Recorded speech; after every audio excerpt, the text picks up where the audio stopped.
मियामगी मिहुत अमा ओइना मियामगी थौगल तौबगी महुत्ता नोमगी सुरगा चाजलिबा जॉब कार्ड होल्डर सिंगे पुकचाक थदतनबा होनपिगनो लो मेकर अमा ओइरगा लो थुगाइनबा होनरकलबदि मदुगी मायोक्ता चप चाना थेंगनगनि हाइना Imphal West district Zila Parishad administrative committee की चेयरपर्सन एल बोबिना फोंदुरकले इम्फाल वेस्ट डीसी ना डिस्ट्रिक्ट असिगी जिला परिषद अहुम यावना प्रधान अमदे मेंबर थारगा पुना मेंबर हुफुनिपान लौथुरकपगी मचांगदा इम्फाल गी मफम अमदा पांगथोकबा पाउगी मिफम अमदा बोबिना वाफम असी फोंदोकलदुना हाई लमछांग अमदी लंगथबाल एसीगी मनुंग चनबा तोंगान तोंगानबा जीपी तरेट के खुसुमल थादोक्तना लैबगी मचांगदा खोंजंग चंगसिनबदगे फाजिनदुना थमलंबा खुसुमल अदो था असिगी तरागा मापन थादुरखे मदुदा हराउदुना लैनरिगै चैरक थंगनबा नुमिता कमिटी असिगी मेंबर हुफुनिपान थबक्तगी लौथोक्तुना अतोपा मुहुत हापचिनखिबने चाही असिगी मार्च निपान अमसों मापनदा एडमिनिस्ट्रेटिव कमिटी ओइना खल्लबा मेंबर सिंगना जॉब कार्ड होल्डर सिंग चाही अमदा नुमित चामनि थबक पिदुना सेंथोक लैनबा अंगंबा थाक होनदुना लाखिबने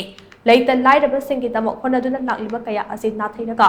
इम्फाल वेस्ट डिस्ट्रिक्ट की ओइना लमसांग एसीगी मनुंग चनबा पंचायत मंगा अमदे लंगथबालगी पंचायत मरी के जॉब कार्ड सिंगी फंड डीसी ना थिंजिखे जॉब कार्ड होल्डर सिंगी फंगफम थोकबा हक तांदुना सेप्टेंबर तरागा तरेता डीसीदा मेमोरेंडम पिछलबा मतुंग तांग तरागा मापनदा फंड थादोरखे फंड थादोरकपा अदुदा जॉब कार्ड होल्डर सिंगे मथौ निंगथिदा जथरगनी हाइना खलिंगै चेरकता मथंगी तुमेत सेप्टेंबर तांग कुंदा पंचायत मापन असिगे एडमिनिस्ट्रेटिव कमिटी मेंबर सिंग डीसी ना लौथोरखिबने डीसी की थवोंग असिगे मतांगदा अचुम अरान पुथोकपिनबा हाई कोर्ट ता वाकलबा मतुंग कमिटी सिंग असि मखा ताना चदखिगनी हाइबा कोर्ट की ऑर्डर थोलकपने मियामगी मिहुत ओइरिबा सिंगना मियामबु नुसिबा कौबियो एमएलए अमा ओइबगी इथिक्स ngang चपियो लो सेंबगी महुत्ता लो थुगाइनबा एमएलए सिंगना होनबिगनु हाइना मांगना मखा ताना फोंदोखे